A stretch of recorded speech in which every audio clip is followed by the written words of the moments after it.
il y a Marie Missambi. Ils ont un mission chrétien moko te na bana basa beti musique le roi Marie. Nzambe a bengani te à la cité ka bengani yo za tenté. Neti il y a Denis.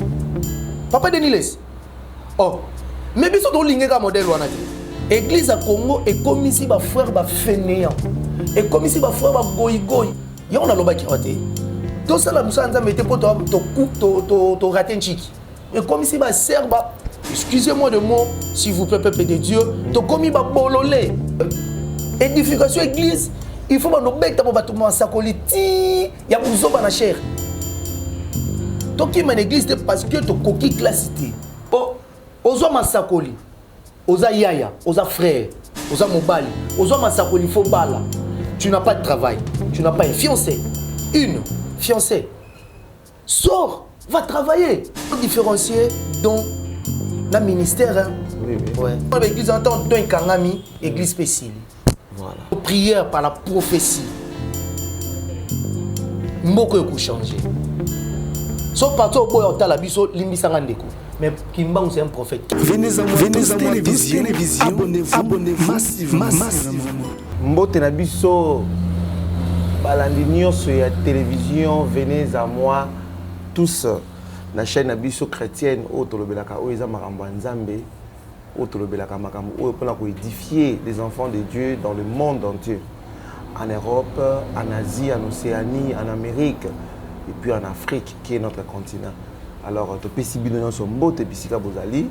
je ne suis pas seul sur le plateau, je suis accompagné du prophète Daniel.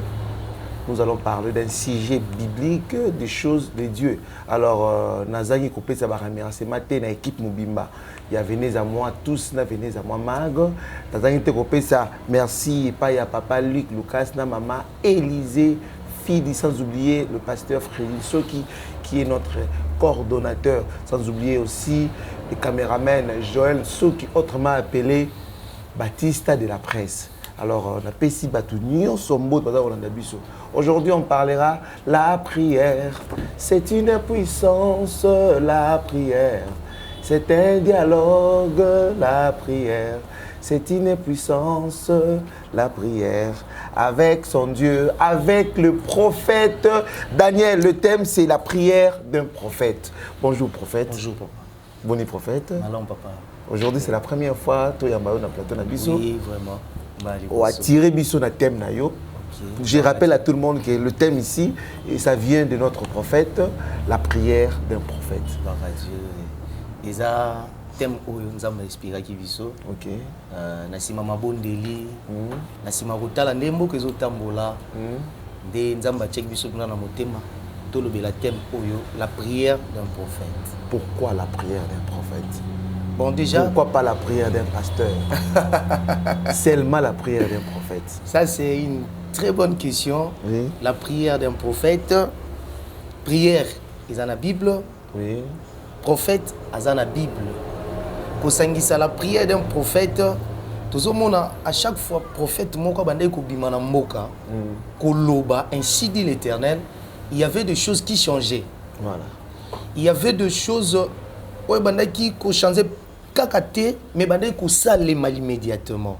Quand un prophète parlait, ça veut dire un prophète a bimi na bozali kolo, ça veut dire dans la prière, tant a kiti na ngumba, ça veut dire la ville, quand il annonce des choses, makamozo kokisama. Mais au fur et à mesure total mboka na biso, au fur et à mesure total l'église ya Congo, beaucoup bon papa Obed na ibsa vérité na Kinshasa, surtout dans l'église ils a 100 85% ce sont des églises de prophètes. Voilà. 85% ils ont l'église de prophètes et de prophètes. Na milongolité, na zakat ya prophètes. Na milongolité, mais tozé belé. Tozé belé. Mais tozo lobani ni pona mbokango. Nzambo tozo sambela, aza wapi. Prière en gros ezali, prière eza définition ya dialogue entre l'homme et son créateur. Li solo ya mwana na tata. Tata mwaza nzambe. Si comme muto azozua interprétation ya libondeli na ya tata na mwana aza mosakoli. Si comme mosakoli yango tanga zo interprétation wana azolobela libota ya nzambe nini. Nini auto zolobela. En tout cas, frère Obed, laisse-moi vous dire rapidement tout comme on va prophéter parce qu'on est choix à l'école. Voilà.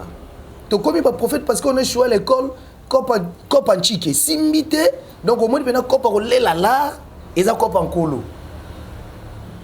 Moi quand je grandissais dans ma moamba to ke ba classe, dans ma lula, dans ma samba to ke ba école, ba magicien venait à l'école. Bando bimse so ba bonbon na nzoto. Nga ba bimse nga bonbon na nzoto. Ah bon? Eh ben oui. Nga ba bimse nga bonbon na nzoto. Na épée mobutu na nsele, na daipen na nsele. OK. Une école primaire ya nsele. Nga ba bimse nga bonbon to kenda to saka na ka ba école ndi bando sangana na sika mobutu. Magicien ye, abimisi nga bonbon na nzoto. Yo moko permettre que a choisi kaka bana bengi biso ba courageux on était là to poussani abimisi bonbon na nzoto. Koto abimisi bazoka. Koto abimisi mo shingom. Bon ce que ba magicien ba kenda wapi. Au fur et à mesure biso to kola to mona sou bangote. Na lemma na biso na terminus. On avait un monsieur côté ya Molé. Abanda otala maboko ya bato. Ngana tuna kana komi grand garçon le lobo na komi papa, monsieur na kenda wapi. Atala pe derrière maboko no déjà. Non, tozaki ba mke biso kuto ando kima kimae. OK. So to poussani bato ba yebi lemba terminus bien. Avant ko koma miao. Ezalaki na bato moko bando za na balabala wana. OK, oui. Ezati lelo. Bato wana, ezati lelo. Bato wana mutu moko ando za na bato wana. Pembeni wana bando fanda wana. Ce monsieur là azaki so le kanyo mo abengio, alobe lo mo po na vie na yo. Biso sko ba mike na lemba tondo banga ye. Tipo wana akenda wapi? Papa, il m'a dit que le gars a échoué dans la société, donc vous devez rentrer à l'église pour détruire le peuple de Dieu. Vraiment. Les combattants, Napoto. Bon, entre guillemets, ouvrons parenthèse. Les combattants Napoto, balobi que musique est bétati. Musique a tendance nyonso. Il y a tendance nyonso. Ba pasteur bo te ya kututi. Oh, c'est comme ça? Ba pasteur ba te ya raté. Moi, j'ai suivi, bon, papa pasteur, notre Daddy Marcelo, il est en train de prêcher dans les églises en Europe. Mais d'autres pasteurs, oh, bah, comment on va citer dans les combattants, ils ne prêchent pas. OK. Vous me permettez? C'est pas important. Voilà. Ces gens-là, bah, limité votre bataille.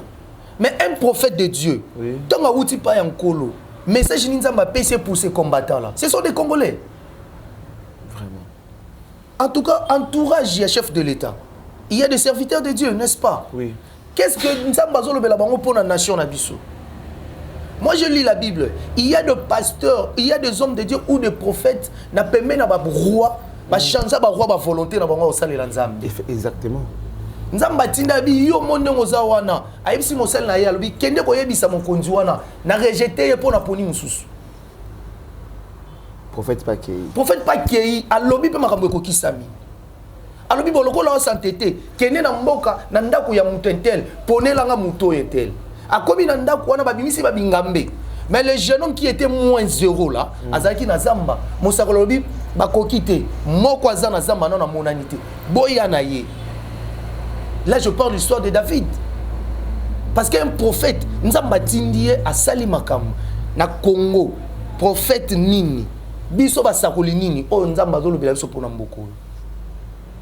Église à Congo est comme ici ba frère ba fainéant. Et comme ici ba frère ba goïgoï, et comme ici ba serba, excusez-moi de mot s'il vous plaît peuple de Dieu, to komi ba bololé. Parce qu'on croit que Jésus a kokita aya ko salela yo kolongolo salité na balabala. Non, la Bible dit la prophétie c'est pour l'édification de l'église. Vraiment. Tout ça pour édifier banani. Tout ça pour édifier banani.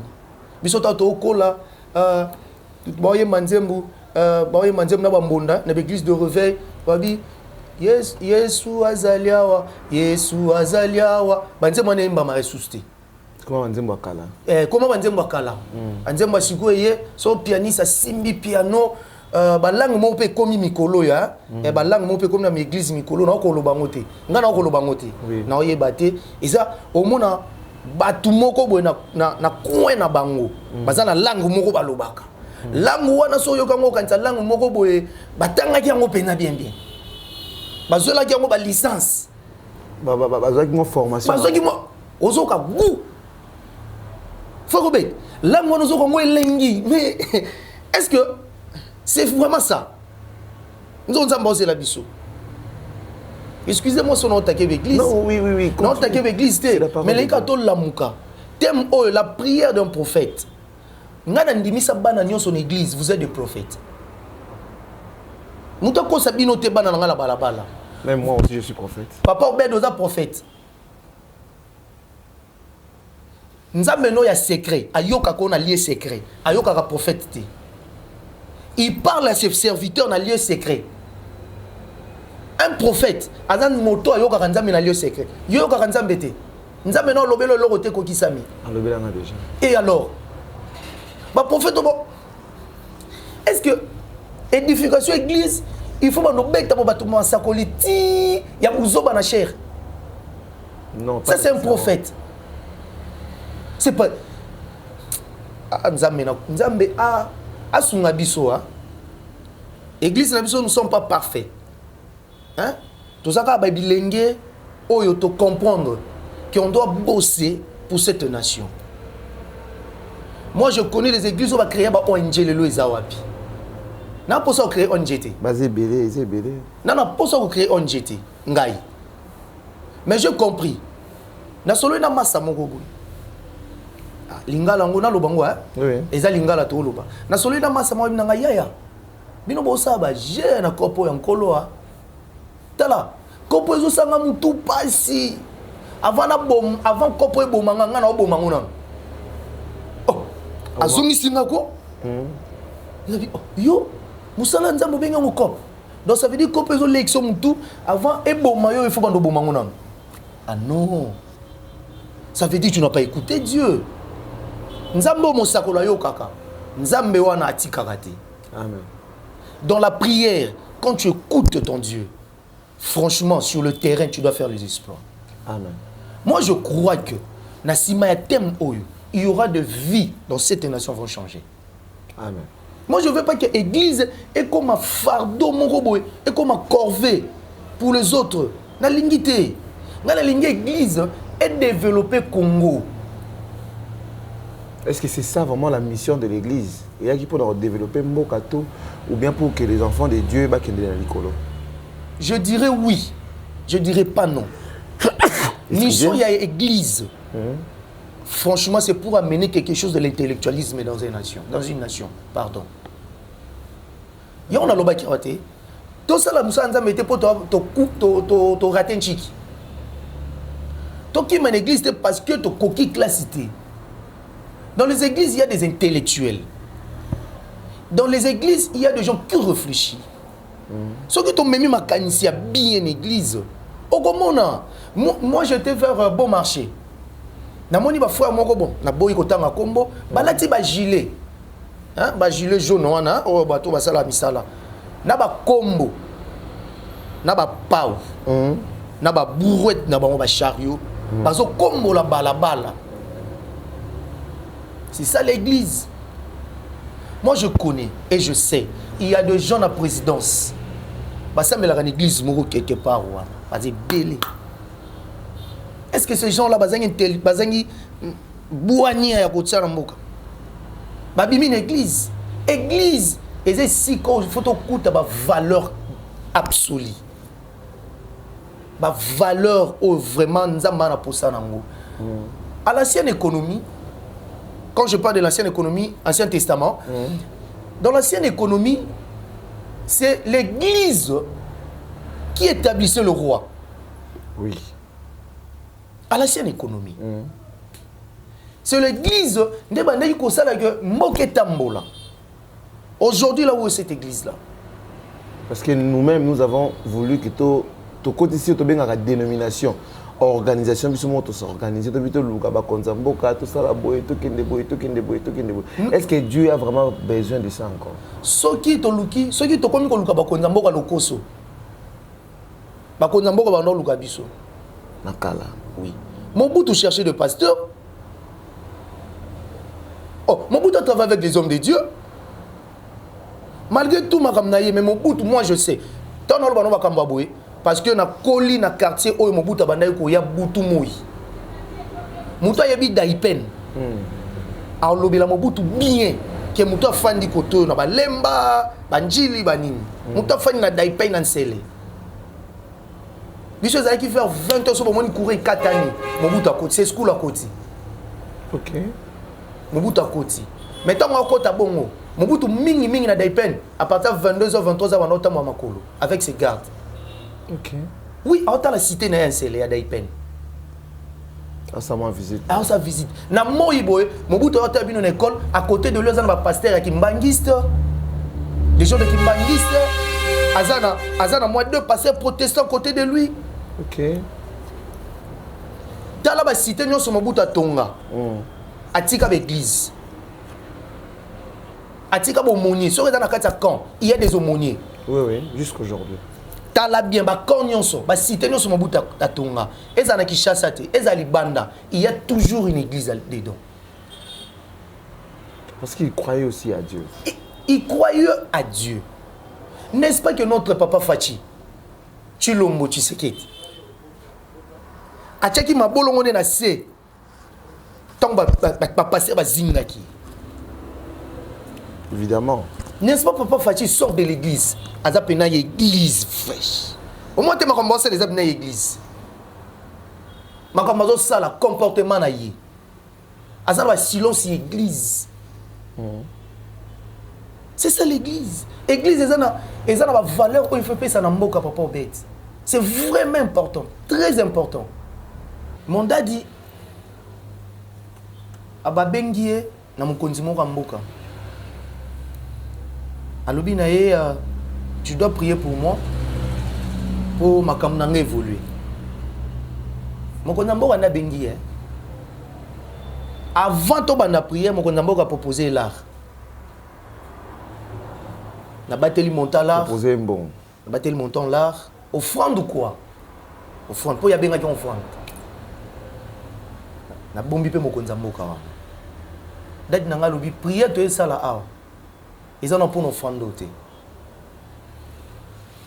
pasteur nanga fungoli munoko il a prophétisé sur ce monsieur là to telemi to bimi vous avez été présent tozalaki misato ok dadi nanga avec moi na frère mo tozalaki na yo abi on part atiki mbongo na nyonso pour dire quoi papa obet bakonza moko bana posa na biso basala nzambe mais modèle okendelela bana liboso na bango ya malamu te to na lokoso ayebi ka to prier pour na 10 minutes 3 minutes na suka nango eza alarme moko efe bima wana non yango le moko bakonza mboka bazoya na bango peka ate babike wana baza ba mendiant évidemment baza be escroc siko ozo kesambela pona mutu otiena lokoso alar liboso oza sur prière no ekokisama na vie na ye so mo prière ekokisama te mbasima obengo pete mbasima oluko te il faut vraiment ekokisama kaka il faut ekokisama la prière d'un prophète voilà Eli abelelaki moto avant kuta belela moto Eli alobi boye bobelela no nzambe na bino ba prophète oyo tamuso olala vraiment tamuso nzambe na ke cop ke cop bino bo continuer nan la Bible est précise babandi kozokisa nzoto na bango makile ezotanga ba profaner temple ba bebisi bozalisi nkolo ba bebisi moka na ba sacrifice na bango. Alors un prophète de Dieu s'est levé avec sa prière. Amen. Avant de prier, il a dit bon cependant maille, bon nettoyer. La prière d'un prophète vient nettoyer. Nous sommes venus nettoyer.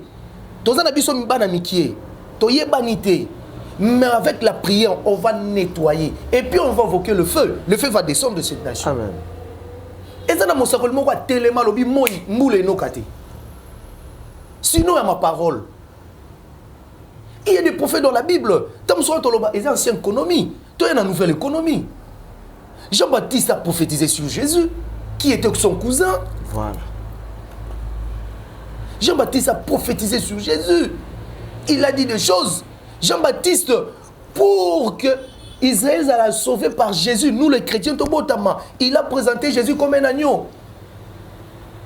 Voici un agneau. Moka oyo, babenga kamoni. o ba tchaka na drapeau na biso symbole ya nyama wana to benga ngoni na français léopard wana benga ngoni je la benga ngoni ezaka na komo mo benga ngona français emblème wana emblème na biso dani léopard hein okapi ok ezaka okapi léopard bablo mo to vraiment na o ba tchaki na francophonie awa to makambo eleka na ezaki léopard non léopard léopard o comprendre nenga lo baboy léopard aza type ya ba tigre ok léopard aza na famille ya ba lion Yesu Masia aza na famille ya ba lion aza na famille ya ba nkoyi. Les jours on va comprendre dans cette nation nous avons animal aza puissant parmi les puissants dans la forêt to sala mamba bien na mboka vraiment kozala na nkoyi na léopard lokola emblème eza lisumu te. Moi je dis ça toujours, c'est une bénédiction pour cette nation. Pour cette nation. Papa bête. Moi ba kopo les gars na est wana. Musa nzambe mo ka bi Daniel. Prions. Au moins makambo ici. Habitumba masasi penzate. Excusez-moi. Oui, ils habitumba ni. Ils habitumba oyo mutu faut telema loba. Mutu faut telema saka. Pour na mboka o, pour na mabele. Papa bet, na ko scandaliser ba na nzambe belé. Oyebi ke code ya la longue ezaka mabete. Code ya nakala. Code ya taba ndo pesa mutu code ezaka mabete. Ezaki nini? Ezaka bénédiction famille. OK. Ezaka bablo moya spirituel moya ba rituel mabe. Oyebi ba te biso coutume ya kindoki. Mutu ati biso coutume ya kindoki abala coutume ya mate. Abala coutume ya mate. Donc on dit na coutume prophète. Nandimelaka eza mboka na ngai. Eza mboka na ngai. On dit la coutume na sens na forme. Nandimelaka coutume na be fait na ngo ya malamu. Na be fait ya mabete. Toi tu penses chez le blanc il y a pas de coutume. Coutume aux autres il y a mariage to mariage. Quand les alaki sont mboko na mboko zo kana te ba ko fanda. OK. Ba koko ba chef coutumier, ba chef coutumier, coutume et ye fandi. Mboko zo loba nini, mboko zo loba nini kimi koti. OK. Pour cette nation na est kuna lisolo kaka. Donc on doit kokutana na bandeko bazo bondisa biso. Lisolo. Pourquoi ne pas prier aussi? Voilà. Prier, il y a dialogue. Il y a tata na mwana, lisolo, il y a mutuna divinité. Pourquoi ne pas kolobela nzambe pour cette guerre? Tolobela da nzambe trop na mboka o. Donc ayoka te. Ayoka. Les autres la te pour la nuit. Siko makasi ya mutunde ezangi. Prophète a mimi mutuna distraction. Papa qui a mis dans l'exa 3 jours dans le stade des martyrs pour cette nation. Dans CPC. CPC. Tolobela mboka pona mboka pa nzambe chaque jour dans nos prières. Maintenant c'est un prophète qui doit descendre sur le terrain. Voilà. Écoute, la prière d'un prophète. Un prophète priait à Dieu. Atie maboko likolo pendant que libota nezobunda. Le prophète au Bible lobby na livre ya Exode chapitre 7 premier verset. La Bible dit ceci. Excusez-nous 2 minutes, on va lire ça rapidement. Non, ça ne dérange pas, prophète. Vous avez votre temps. Ça ne dérange pas. Soyez vraiment calme. Hein. Boni makamambo ka l'air moko sala kam tout passe hein. Au comme on va verset biblique rapidement pour tangango. Pour franchement papa be. Boni makambo nzamba sunga. Mboka na biso to telema siko na maluba na misala. To bondeli nzambe trop. To bondeli nzambe. Il y a des gens. C'est le temps des prophètes puissent prier. Parce que la prière d'un prophète. C'est le temps des prophètes prient. Ngonge comme qu'un prière doit prier, alloba makambo et salima. Voilà. Si on peut te définir prophète. Prophète, c'est quelqu'un qui connaît le pensée de Dieu. Toyebi makanisa nzambe. Interprétant aux interprétants malamuté. Batuba kufa batuba la nzala. Naïbe église, naïbe ka prophète moko. Il y a 8 ans, 10 ans passés na Kishasa. Avant d'être timon la maboula vanda kabato. Akenda. Ah bon? parce que soit Timo libula sopima ya zongi si ma plongé na libula na pif. Oh. Avant non ça ma côté ba selemba ou prophète wana. Azabe un vrai prophète to. En tout cas là je sais pas. C'est pas moi maintenant de juger. Ton atangi comme moi mutu ben na lobi mutu ke yenda da c'est pas moi. Voilà. Mais biso to yeba ki na kombo ya prophète. Abima ki mosala nzambe. Na mona ke souste. Est-ce que la pratique on a déjà permis pour Ah ouais, sauf que temps ma commis to sonde ma commis. Voilà, la référence. Faut que na ma commis. Merci. Au yena ndako ba to ça délivrance, au timoli libulu, ba sopi mai, au kotina. Ah, ba vidéo na so ikenda wapi. Oluka ba suivre na ko bino ba ta TV. To lukamo. Boluka parce que tu penses que soit zongi sima koti. Umu na pena obunda na kata bai. Oh, abimine ke ko moko boy. Olupango ba kanga ngo ke ko yango. Wow. Mais c'est un prophète. Et c'est qui ça c'est ça côté c'est le mba ou to kota makala. To kongo ezaka yango wana. Akende ko timola mabulu kuna ba type wana ba obeta bande ko soma ça sitongo pourquoi? Balimo. Vraiment. C'est ça un prophète. Aboyika kotika la chanda habité. Il faut na kitana mapango ba no timola mabulu. C'est ça un prophète.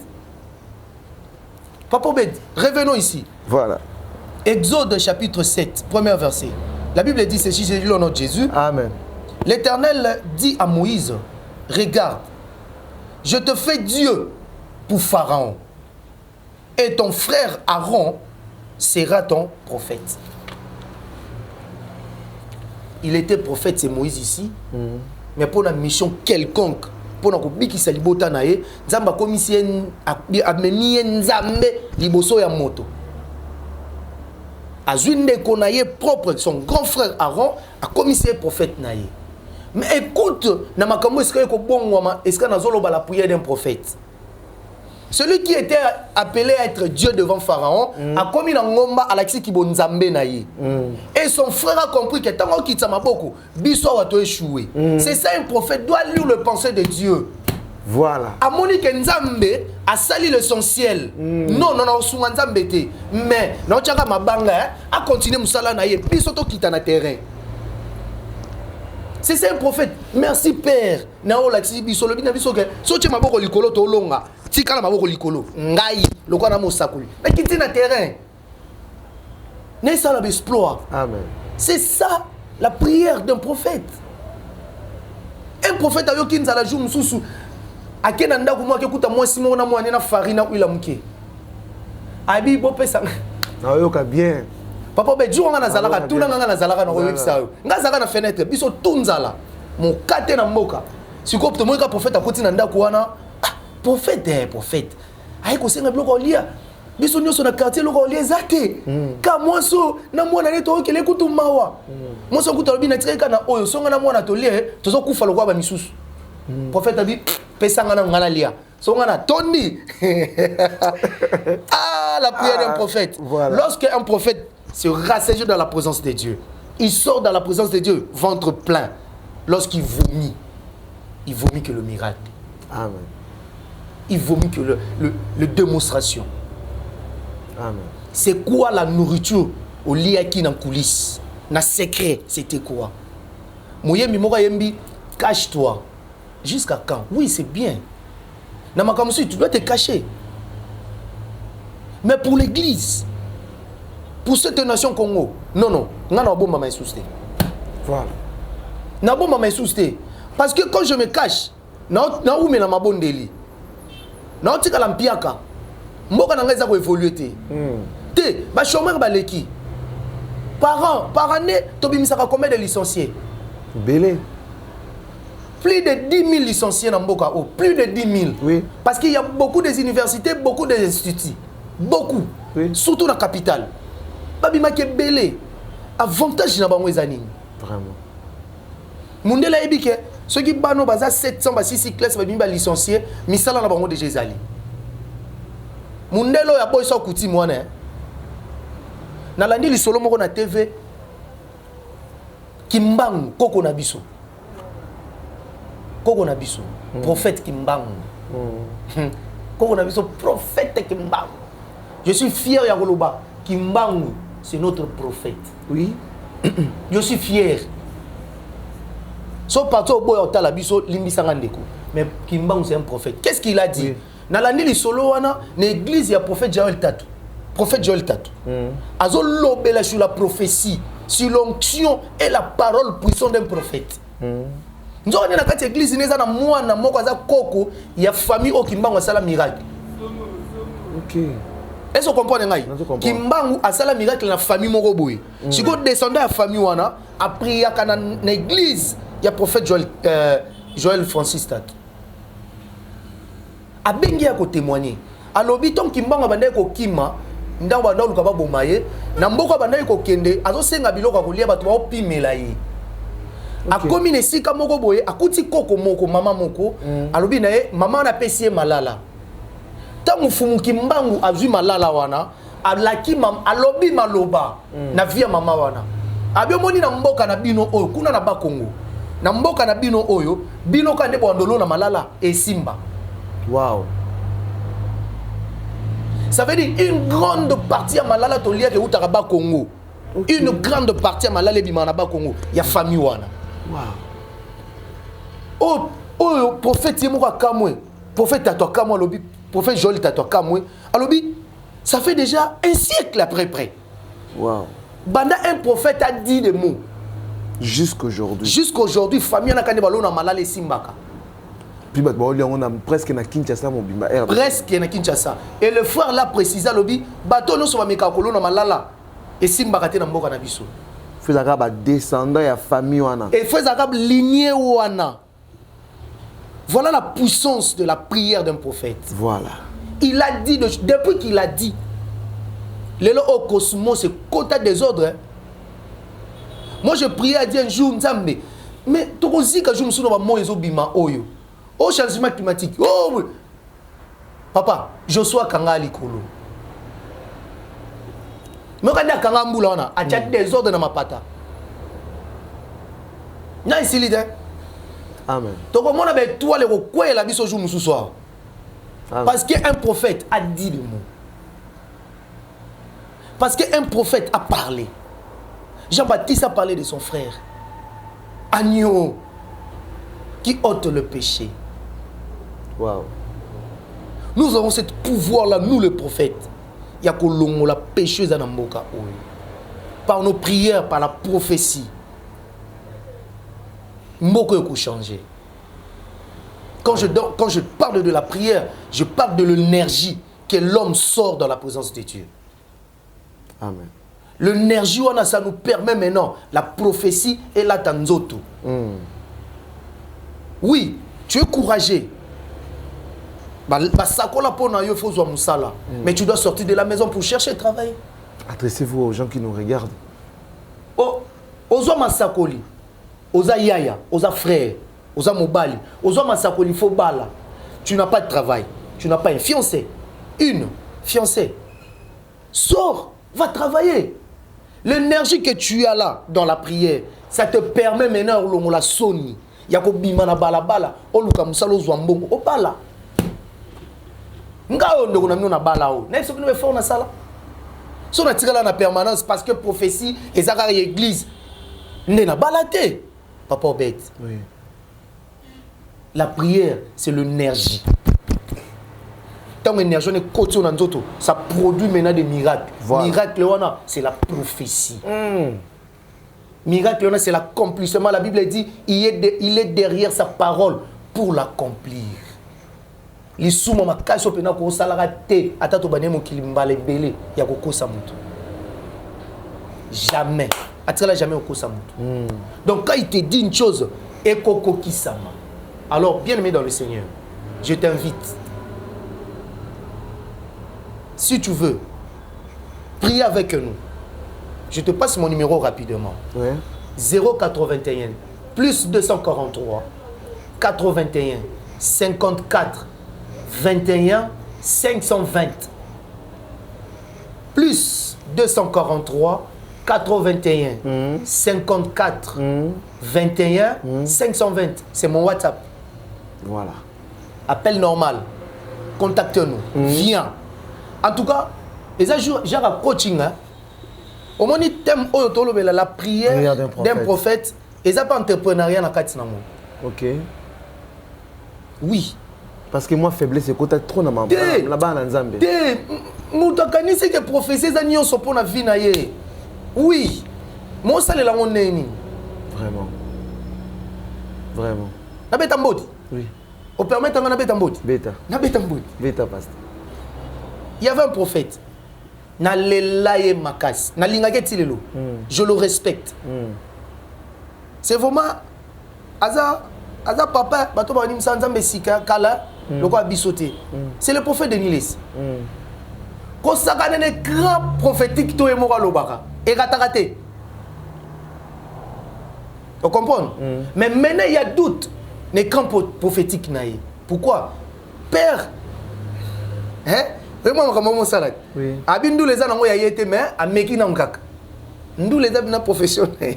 Il y a un pasteur Freddy Soki, Alain Aboutou, il a prié pour le prophète de Niles. Il a prié pour lui. Voilà. Quand il a prié pour Naïe, ainsi c'est un prophète, à l'objet, nous avons révélé, Abissi, il faut respecter les aînés. Yemoko, Azongo. À chaque fois que Dieu m'a parlé, il faut respecter les aînés. Je n'ai jamais vu, on ne s'est jamais connu avec le prophète de Niles. Il ne m'a jamais vu, moi je le voyais, mais ma mère au ça là. Justement. Alors Dieu m'a dit de respecter les aînés, donc c'est un enfant de Dieu. Omoni, Abi pour lui, il ne faut pas le critiquer. Omoni Nzambe, tant que boyaki roi en Israël, aponaki David, aïbsaki libotate. Et souka qui entraîne dans Mosakoli. Mosakoli peut être que vous David. Aïe David te que yo. Nzamba tininga pa boy mutuana. Voilà. S'il y a des versets comme ça vous tinez langa on attend. Et souka qui entraîne Nzambe na Mosakoli. Et puis na Moumbu nae wazaki roi Saoul. OK. Alors, on Nzamba rejeté. Malgré tout a décalé ou bien bimim qui est tout ça est constant que ozo ça s'appelle ça bisoté aux a mieux placé te critiquer keba non c'est le mot vrai paix à son âme ya Marie Missam ils ont un mission chrétien moko te na bana ba sa beti musique le roi Marie yoka ba guitare ya Marie beti na musique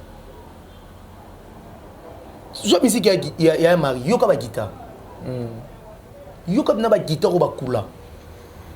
Il savait communiquer. Elle savait communiquer. Elle savait partager. Voilà. Donc, on a benganité, à l'exité a bengani, ils ont tenté. Neti, il y a des nids. Papa de Niles.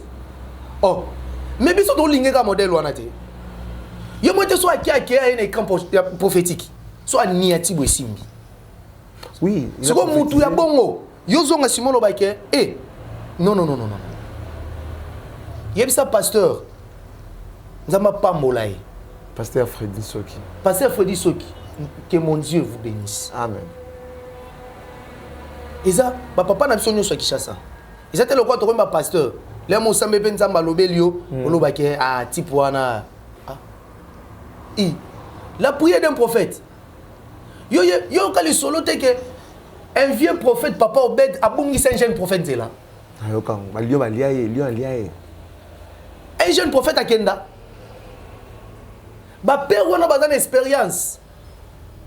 Te ngai na boya papa mutombo siko, ba pesa biso cher. Noko na fani bona na prophète. Na prophète. Ba pesa nga cher na papa mutombo. Abuka ngai. Oyi ko buka. Abuka nga na pa na nyonso. Abuka nga. Et les aînés, on doit le respecter, non seulement le papa, voilà. Les aînés, mutu loko la Tom Sumbu. Pasteur à Tom Sumumba, docteur, ba pesi biso cher. Pour bando te sur la Saint-Erika wa. Ah oui, na 6e du humanité du pas abando ya na guitare na e. Ba kala ma pasteur. Kala. OK. Kala.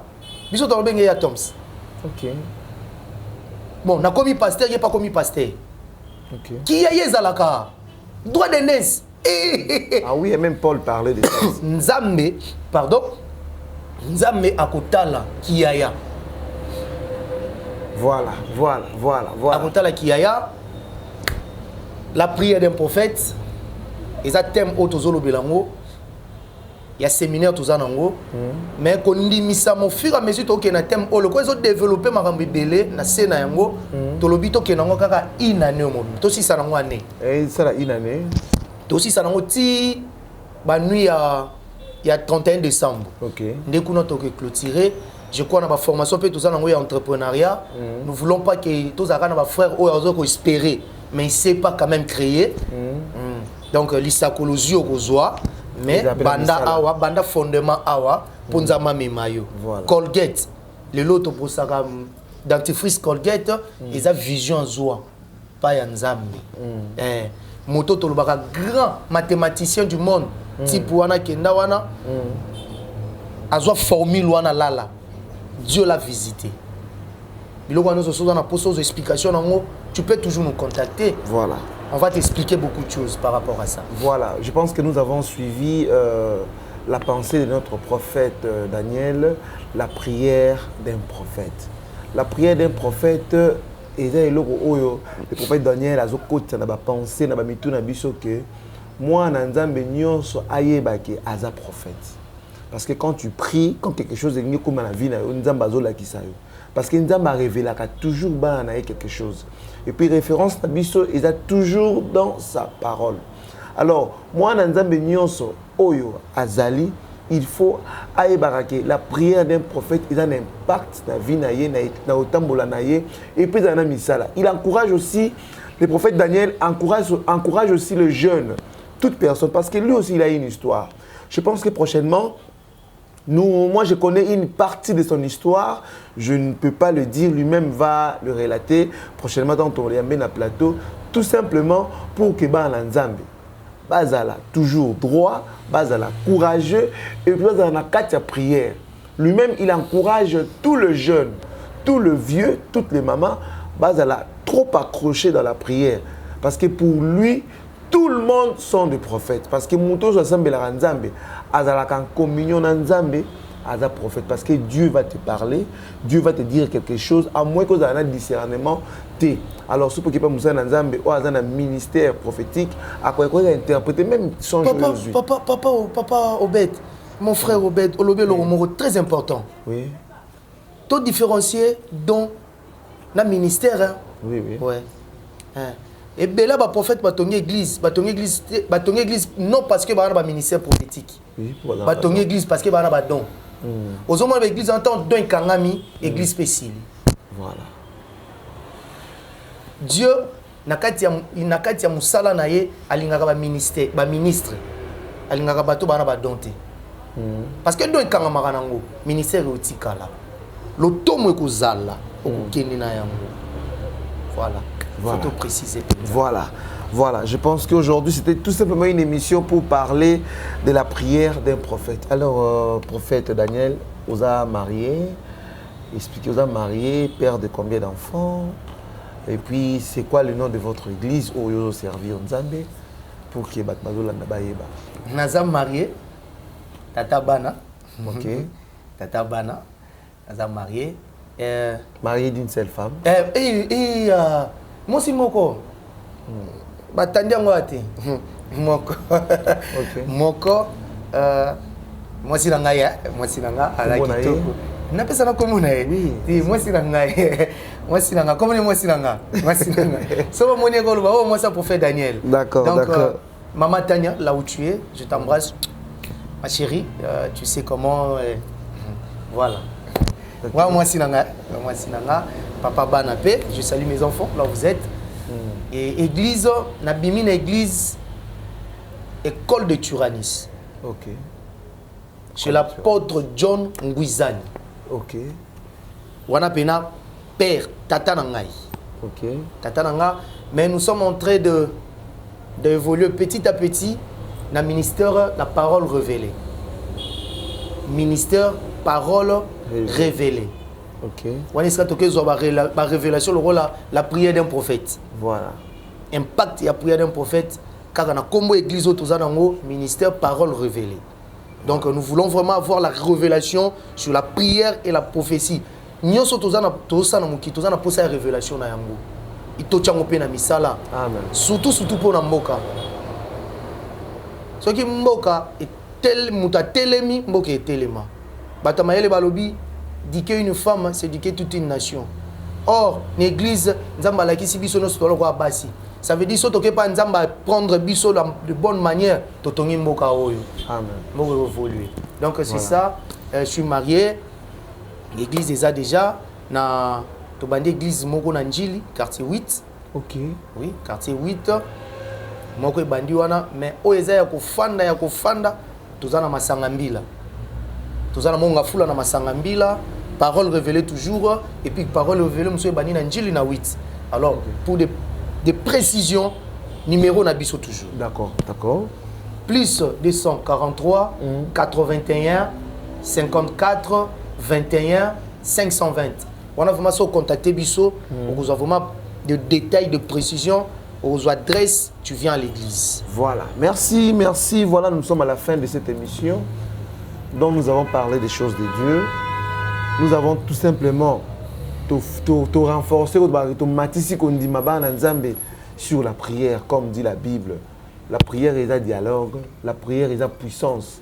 Oh, nous avons la conversation et puis nous avons agir directement. Nous avons vu même dans la Bible Moïse, Élie et beaucoup de prophètes dans la Bible, ils ont fait la même chose. Sans plus tarder, je remercie toute l'équipe de Venez à moi Magre et Venez à moi tous. Je remercie notre papa Luc Lucas et maman Élisée Fidi. Sans plus tarder aussi, nous allons remercier aussi le Soki qui est notre coordonnateur. Je remercie aussi l'équipe technique qui est chargée de Joël Enso, qui est autrement appelé le Baptiste. Je remercie aussi Christivi Songo. Je remercie aussi Dorcas, la caféine, la sœur Dorcas. Je remercie aussi Roland Kayembe. Je remercie aussi Déborah Mouké. Je remercie tout le monde. Je remercie sans oublier Trésor Mboma. Je te remercie. Nous vous saluons là où vous êtes. Continuez toujours dans les choses de Dieu. Accrochons-nous à Dieu. Dieu ne nous abandonnera jamais. À la prochaine. Dieu voulant. Ciao. Venez à moi, télévision. Abonnez-vous massivement.